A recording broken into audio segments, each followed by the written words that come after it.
Hi hello ಸ್ನೇಹಿತರೆ, ಎಲ್ಲರಿಗೂ ನಮಸ್ಕಾರ. ನಿಮ್ಮ ಜಾಬ್ ಇನ್ಫೋ ಚಾನಲ್ಗೆ ಸ್ವಾಗತ. ಹೊಸದಾಗಿ ಪ್ರಾರಂಭಿಸಲಾದ ಈ ಒಂದು ಚಾನಲ್ನ ಮೂಲಕ ಎಲ್ಲ ನೇಮಕಾತಿಗಳ ಮಾಹಿತಿ ಆಗಿರ್ಬೋದು, ಹಾಗೆ ಇನ್ನಿತರವಾದಂತಹ ಇಲಾಖೆಗಳಿಗೆ ಸಂಬಂಧಪಟ್ಟಂಥ ಎಲ್ಲ ಒಂದು ಮಾಹಿತಿಯನ್ನು ನಿಮಗೆ ತಲುಪಿಸುವಂಥ ಒಂದು ಕೆಲಸವನ್ನು ಮಾಡ್ತಾ ಇದ್ದೀವಿ. ಸ್ನೇಹಿತರೆ, ಯಾರು ಇನ್ನೂ ಚಾನಲನ್ನು ಸಬ್ಸ್ಕ್ರೈಬ್ ಮಾಡಿಲ್ಲ, ಸಬ್ಸ್ಕ್ರೈಬ್ ಮಾಡ್ಕೊಳ್ಳಿ. ಹಾಗೆ ನಿಮ್ಮ ಸ್ನೇಹಿತರು ಕೂಡ ನಾವು ಹಾಕುವಂಥ ಎಲ್ಲ ಒಂದು ಮಾಹಿತಿಯನ್ನು ಶೇರ್ ಮಾಡಿ ಅಂತ ಹೇಳ್ತಾ, ಇವತ್ತು ನಿಮ್ಮ ಜೊತೆ ಶೇರ್ ಮಾಡ್ತಕ್ಕಂಥ ವಿಷಯ ಏನಪ್ಪ ಅಂತಂದ್ರೆ, ಹಲವಾರು ಜನ ಅಭ್ಯರ್ಥಿಗಳು ಈಗಾಗಲೇ ಧಾರವಾಡ, ಬಿಜಾಪುರ ಆಗಿರ್ಬೋದು, ಬೇರೆ ಬೇರೆ ಸ್ಥಳಗಳಲ್ಲಿ ಊರಿಂದ 2-3 ವರ್ಷಗಳಿಂದ ಕೂಡ ಹೊರಬಂದು ಓದ್ತಾ ಇದ್ದೀವಿ. ಇನ್ನೂ ನಾವೊಂದು ಪೊಲೀಸ್ ಹುದ್ದೆ ಕೂಡ ಆಯ್ಕೆ ಆಗ್ತಾ ಇಲ್ಲ ಅನ್ನುವಂಥ ಒಂದು ಬೇಸರವನ್ನು ಕೂಡ ವ್ಯಕ್ತಪಡಿಸ್ತಾ ಇದ್ದಾರೆ. ಸ್ನೇಹಿತರೆ, ಹಲವಾರು ಜವಾಬ್ದಾರಿಗಳು ದಿನ ಕಳೆದಂತೆ ಮೀರ್ತಕ್ಕಂಥ ವಯಸ್ಸು ಎಲ್ಲವೂ ಕೂಡ ನಮ್ಮ ಈ ಒಂದು ಯುವಕರಲ್ಲಿ ಕೂಡ ಕಾಡ್ತಕ್ಕಂಥ ಬಹುದೊಡ್ಡ ಸಮಸ್ಯೆ. ಅದರಲ್ಲಿ ಕೂಡ ಈ 3-4 ವರ್ಷಗಳಲ್ಲಿ ಯಾವುದೇ ಕೂಡ ನೇಮಕಾತಿ ಕೂಡ ಆಗದೇ ಇರುವಂಥ ಒಂದು ಒತ್ತಡದ ಸನ್ನಿವೇಶ ಕೂಡ ಆಗಿದೆ.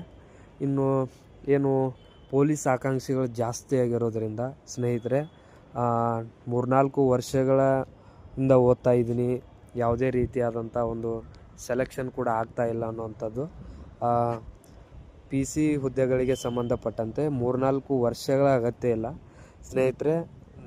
ನಾವು ಓದ್ತಕ್ಕಂಥ ವೇನಲ್ಲಿ ಕೂಡ ಬದಲಾವಣೆ ಕೂಡ ಮಾಡಬೇಕಾಗ್ತದೆ. ಯಾಕಂತಂದರೆ ಈ ವರ್ಷದ ಒಂದು ನೇಮಕಾತಿಯಲ್ಲಿ ಪ್ರಶ್ನೆ ಪತ್ರಿಕೆಯ ಒಂದು ಕಠಿಣತೆ ಕೂಡ ಹೆಚ್ಚಾಗಿರುವಂಥ ಸಾಧ್ಯತೆ ಕೂಡ ಜಾಸ್ತಿ ಇದೆ. ಯಾಕಂತಂದರೆ ಪೊಲೀಸ್ ಇಲಾಖೆಗೆ ಸಂಬಂಧಪಟ್ಟಂತೆ PUCಯನ್ನು ಮಾಡಿದ್ರಿಂದ ಪೊಲೀಸ್ ಇಲಾಖೆಯ ಪರೀಕ್ಷೆಗೂ KA ತೆಗಿತಕ್ಕಂಥ ಒಂದು ಪ್ರಶ್ನೆ ಪತ್ರಿಕೆಗೂ ಕೂಡ ಭಾಳ ಸಾಮ್ಯತೆ ಇರುವಂಥದ್ದು ಕೂಡ ಸ್ನೇಹಿತರೆ. ಎಕ್ಸಾಂಪಲ್ ಆಗಿ ನೋಡಬೇಕಾದಂದರೆ, ನಾವು VA ಪರೀಕ್ಷೆಯನ್ನು ಕೂಡ ಒಂದು ಎಕ್ಸಾಂಪಲ್ ಆಗಿ ತೊಗೋಬೇಕು. ಯಾಕಂತಂದರೆ VA ಪರೀಕ್ಷೆ ಕೂಡ PU ಬೇಸ್ಡ್ ಆಗಿರೋದ್ರಿಂದ KA ಎಲ್ಲ ಒಂದು ಪ್ರಶ್ನೆ ಪತ್ರಿಕೆಗಳನ್ನು ನೋಡಿದಾಗ ಅದರಲ್ಲಿ ಕಠಿಣತೆ ಕೂಡ ಜಾಸ್ತಿ ಇದೆ. ನಾವು ಪೊಲೀಸ್ ಇಲಾಖೆಯ PCಗೆ ತಗ್ತಕ್ಕಂಥ 1 ಲೈನ್ ಕ್ವಶನ್ ಕೂಡ ಇಲ್ಲಿ ಚಾನ್ಸಸ್ ಭಾಳ ಕಡಿಮೆ ಸ್ನೇಹಿತರೆ. 1 ಲೈನರ್ PCಗಾಗಿ ಯಾವುದೇ ಒಂದು GKಗೆ ಸಂಬಂಧಪಟ್ಟಂಥ ಬುಕ್ ಆಗಿರ್ಬೋದು ರೆಫರ್ ಮಾಡ್ತಾ ಇದ್ದೀರಿ. ದಯವಿಟ್ಟು ಸ್ನೇಹಿತರೆ, ಡೆಪ್ತ್ ಆಗಿ ವಿಷಯವಾರು ಪುಸ್ತಕಗಳನ್ನು ಓದಿದರೆ ಬಹಳ ಒಂದು ಒಳ್ಳೆಯ ಸ್ಕೋರನ್ನು ಕೂಡ ಮಾಡ್ಬೋದು ನಾವು. ಅದರ ಜೊತೆಗೆ ನೋಟಿಫಿಕೇಷನ್ ಆದಮೇಲೆ ಓದ್ತೀವಿ ಅನ್ನುವಂಥ ಮನಸ್ಥಿತಿಯಲ್ಲಿದ್ದವರು ಕೂಡ ಸ್ನೇಹಿತರೆ ಖಂಡಿತವಾಗಿ ಸಕ್ಸಸ್ ಆಗೋದು ಬಹಳ ಕಡಿಮೆ. ಅದರಲ್ಲೂ ಬಹಳ ದಿನಗಳ ನಂತರ ಗ್ಯಾಪ್ ಆಗಿರೋದರಿಂದ ಎಲ್ಲರೂ ಕೂಡ ಕೆಲವೊಂದಿಷ್ಟು ಸನ್ನಿವೇಶಗಳಿಂದ, ಕೆಲವೊಂದಿಷ್ಟು ಸಮಸ್ಯೆಗಳಿಂದ, ಉದಾಹರಣೆ ಮನೆ ಬಾಡಿಗೆ ಆಗಿರ್ಬೋದು, ಮನೆ ಕಡೆಯಿಂದ ಇರುವಂಥ ಪ್ರೆಷರ್ ಆಗಿರ್ಬೋದು, ಎಲ್ಲವಿಂದ ಕೂಡ ಓದುವಂಥ ಆಸಕ್ತಿ ಕೂಡ ಕಡಿಮೆ ಆಗಿರ್ತದೆ. ಸ್ನೇಹಿತರೆ, ದಯವಿಟ್ಟು ಇಷ್ಟು ವರ್ಷಗಳ ಕಾಲ ಬಂದಂಥ ನಿಮ್ಮ ಪರಿಶ್ರಮ ಕೇವಲ ಒಂದು 5-6 ತಿಂಗಳಲ್ಲಿ ಕೂಡ ಅದನ್ನು ಹಾಳು ಮಾಡ್ಕೋಬೇಡಿ. ಪ್ರಶ್ನೆ ಪತ್ರಿಕೆಯನ್ನು ರೆಫರ್ ಮಾಡಿ, KAಗೆ ಸಂಬಂಧಪಟ್ಟಂಥ ಪ್ರಶ್ನೆ ಪತ್ರಿಕೆಯನ್ನು ರೆಫರ್ ಮಾಡಿ. ಯಾಕಂತಂದರೆ ಈಗಾಗಲೇ ಎಲ್ಲ ನೇಮಕಾತಿಗಳಿಗೆ ಸಂಬಂಧಪಟ್ಟಂತೆ ಪೊಲೀಸ್ ಇಲಾಖೆಗೆ ಸಂಬಂಧಪಟ್ಟಂತೆ ಇಲಾಖಾ ಮುಖ್ಯಸ್ಥರಿಂದ ಈ ಒಂದು ಪ್ರಶ್ನೆ ಪತ್ರಿಕೆಗಳನ್ನು ಕೂಡ ರೆಡಿ ಮಾಡಲಾಗ್ತಿತ್ತು. ಆದರೆ ಈಗ ಕರ್ನಾಟಕ ಪರೀಕ್ಷಾ ಪ್ರಾಧಿಕಾರಕ್ಕೆ ಒಪ್ಪಿಸಿರೋದ್ರಿಂದ ಪ್ರಶ್ನೆ ಪತ್ರಿಕೆ ಕಠಿಣತೆ ಕೂಡ ಜಾಸ್ತಿ ಆಗಿರುವಂಥ ಸಾಧ್ಯತೆ 100ಕ್ಕೆ 99% ಆಗಿದ್ದು ಸ್ನೇಹಿತರೆ. ಅದಕ್ಕಾಗಿ ಮತ್ತೊಮ್ಮೆ ಹೇಳ್ತಾ ಇದ್ದೀನಿ, 1 ಲೈನರನ್ನು ಬಿಟ್ಟು ನಾವು ಓದ್ತಕ್ಕಂಥ ವೇನಲ್ಲಿ ಬದಲಾವಣೆ ಆಗಬೇಕಾಗ್ತದೆ. ಇನ್ನೂ ಸಾಕಷ್ಟು ಸಮಯ ಇರೋದರಿಂದ ವಿಷಯವಾರು ಪುಸ್ತಕಗಳನ್ನ ಓದಿ. ಹಾಗೆ ಬರ್ತಕ್ಕಂಥ ಪ್ರಶ್ನೆಗಳಲ್ಲಿ 1-2 ಆಯ್ಕೆಯ ಉತ್ತರಗಳು ನಮಗೆ ಗೊತ್ತಿದ್ದು, 1-2 ಗೊತ್ತಿಲ್ಲ ಅನ್ನುವಂಥ ಸಮಯದಲ್ಲೂ ಕೂಡ ನಾವು ಮಾರ್ಕ್ಸನ್ನು ಕ್ಯಾರಿ ಮಾಡಬೇಕಂತ ಪರಿಸ್ಥಿತಿ ಇದೆ. ಯಾಕಂದರೆ ಲಾಜಿಕಲ್ಲಿ ಥಿಂಕ್ ಮಾಡಿ ಮ್ಯಾಚ್ ಮಾಡುವಂಥ ಪ್ರಶ್ನೆಗಳು ಕೂಡ ಜಾಸ್ತಿಯನ್ನು ಕೇಳೋದು KA ಪ್ರಶ್ನೆ ಪತ್ರಿಕೆಯಲ್ಲಿ. ಅದಕ್ಕಾಗಿ ಸ್ನೇಹಿತರೆ, ಯಾರು ಕೂಡ ಒನ್ ಲೈನರ್ ಆಗಿ ಬಿಟ್ಟು ಡೆಪ್ತಾಗಿ ಸ್ಟಡಿಯನ್ನು ಮಾಡಬೇಕಾಗ್ತದೆ.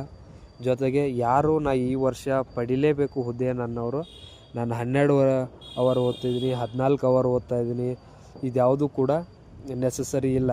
ನೀವು 4-5 ಗಂಟೆ ಓದಿ ಚೆನ್ನಾಗಿ ನಿದ್ದೆ ಮಾಡಿ ಮೆಮೊರೈಸೇಷನ್ ಪವರ್ ಕೂಡ ಜಾಸ್ತಿ ಆಗ್ತದೆ. ಆದರೆ ನಾನು ಅಷ್ಟು ಓದೀನಿ ಇಷ್ಟು ಓದೀನಿ ಅಂತ ಹೇಳ್ತಾ ವ್ಯರ್ಥ ಸಮಯ ಹಾಳು ಮಾಡಬೇಡಿ. ಯಾಕಂದರೆ ಯಾವುದೋ ಒಂದು ಜಿ ಕೆ ಬುಕ್ಕನ್ನು ಅದೇ ಪದೇ ಪದೇ ಓದೋದು, ಅದರಲ್ಲೇ ಪ್ರಶ್ನೆ ಪತ್ರಿಕೆ ಬರ್ತಾವೆ ಅನ್ನೋದು ಕೆ ಎದಿಂದ ಅಂಥ ಭ್ರಮೆ ಇದ್ದರೆ ಕೂಡ ನೀವು ತೆಗೆದು ಹಾಕಿ. ಮ್ಯಾಗ್ಝಿನನ್ನು ಓದಿ. ಜೊತೆಗೆ ಏನು ನ್ಯೂಸ್ ಪೇಪರಲ್ಲಿ ಬರ್ತಕ್ಕಂಥ ಇಂಟರ್ನ್ಯಾಷನಲ್ ಸುದ್ದಿಗಳನ್ನು ಕೂಡ ನಾವು ನೋಡಬೇಕಾಗ್ತದೆ.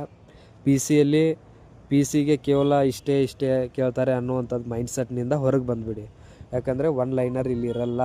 ಪ್ರಶ್ನೆ ಪತ್ರಿಕೆ ಬಂದ ಮೇಲೆ ಸಿಗ್ತಕ್ಕಂಥ ಚಾನ್ಸು 3 ವರ್ಷಗಳ ನಂತರ ಮತ್ತೆ ನಮ್ಮ ನೋಟಿಫಿಕೇಷನ್ ಆಗಿದೆ.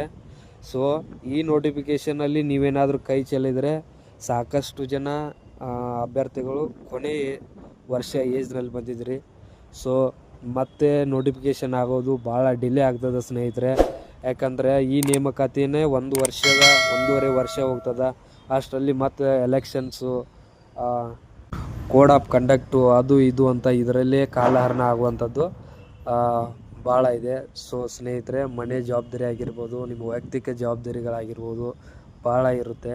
ಅದಕ್ಕಾಗಿ ಯಾರೂ ಕೂಡ ಸಮಯವನ್ನು ವ್ಯರ್ಥ ಮಾಡದೆ ನಿಮ್ಮ ಸಕ್ಸಸ್ಸನ್ನು ಕಾಣ್ಬೋದು. ಜೊತೆಗೆ ನಾನು ಇಲ್ಲಿ ಧಾರವಾಡ ಇದ್ದೀನಿ, ಬಿಜಾಪುರ ಇದ್ದೀನಿ, ಅಲ್ಲಿದ್ದೀನಿ, ಯಾವುದೂ ಮ್ಯಾಟ್ರೇ ಆಗಲ್ಲ ಸ್ನೇಹಿತರೆ. ಮನೆಯಲ್ಲಿ ಕುಳಿತು ಪೊಲೀಸ್ ಆದವರು ಸಾಕಷ್ಟು ಜನ. ಉದಾಹರಣೆಗೆ ಧಾರವಾಡ ಬಿಜಾಪುರದಲ್ಲಿ ಲಕ್ಷ ವಿದ್ಯಾರ್ಥಿಗಳು ಓದ್ತಾ ಇದ್ದಾರೆ. ಎಲ್ಲರೂ ಕೂಡ ಅಲ್ಲಿಂದ ಸೆಲೆಕ್ಷನ್ ಆಗ್ತಾರೆ ಅನ್ನೋದು ಭ್ರಮೆ. ಮನೆಯಲ್ಲಿ ಕುಂತು ಓದಿದವರು ಕೂಡ ಸಾಕಷ್ಟು ಜನ, ನಮ್ಮ ಸ್ನೇಹಿತರು ಕೂಡ ಸಾಕಷ್ಟು ಜನ ಪೊಲೀಸ್ ಇಲಾಖೆ ಹಾಗೂ ವಿಲೇಜ್ ಅಕೌಂಟೆಂಟು ಎಲ್ಲ ಇಲಾಖೆಗಳಲ್ಲೂ ಕೂಡ ಆಯ್ಕೆಯಾಗಿದ್ದಾರೆ. ಅದಕ್ಕಾಗಿ ಸ್ನೇಹಿತರೆ, ಈ ಒಂದು ಮಾಹಿತಿಯನ್ನು ಎಲ್ಲ ನಿಮ್ಮ ಸ್ನೇಹಿತರು ಕೂಡ ಶೇರ್ ಮಾಡಿ ಅಂತ ಹೇಳ್ತಾ, ಮುಂದೆ ಬರ್ತಕ್ಕಂಥ ಎಲ್ಲ ಒಂದು ಉಪಯುಕ್ತವಾದ ಮಾಹಿತಿಯನ್ನು ನಾವು ನಿಮ್ಮೊಂದಿಗೆ ಶೇರ್ ಮಾಡ್ತೀವಿ. ಜೊತೆಗೆ ನಿಮ್ಮಿಂದ ಸಲಹೆ ಕೂಡ ನಾವು ಪಡಿತೀವಿ. ಏನೇ ಆಗಲಿ ಸ್ನೇಹಿತರೆ, ಇಲ್ಲಿ ಬರ್ತಕ್ಕಂಥ ಒಂದು ಹುದ್ದೆಯನ್ನು ನಾವು ಯಾವುದೋ ಒಂದು ಹುದ್ದೆಯನ್ನು ಕೂಡ ಪಡ್ಕೊಂಡ್ರೆ ನಮ್ಮ ಮನೆ ಹಾಗೂ ನಮ್ಮ ಫ್ಯಾಮಿಲಿಯನ್ನು ಎಲ್ಲಿಗೋ ಕೂಡ ಕರ್ಕೊಂಡು ಹೋಗ್ತಕ್ಕಂಥ ಒಳ್ಳೆ ಸಂಬಳ ಇರುವಂಥ ಹುದ್ದೆಗಳಿವೆ.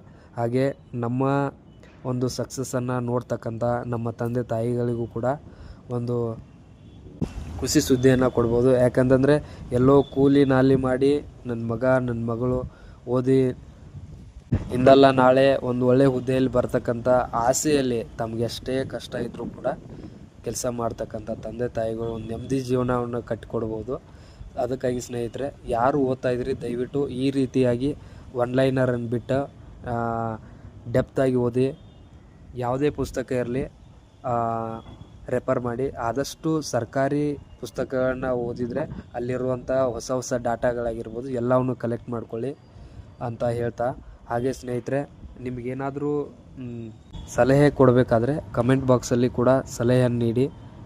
ಯಾಕಂತಂದರೆ ಎಲ್ಲರೂ ಕೂಡ ವಿಚಾರ ವಿನಿಮಯ ಮಾಡಿಕೊಂಡೇ ನಾವು ಮಾಡಿಕೊಂಡಾಗ ನಮ್ಮಲ್ಲಿ ಏನು ಅದಕ್ಕೇನು ಪರಿಹಾರ ಅಂತ ಕಂಡುಕೊಳ್ಬೋದು.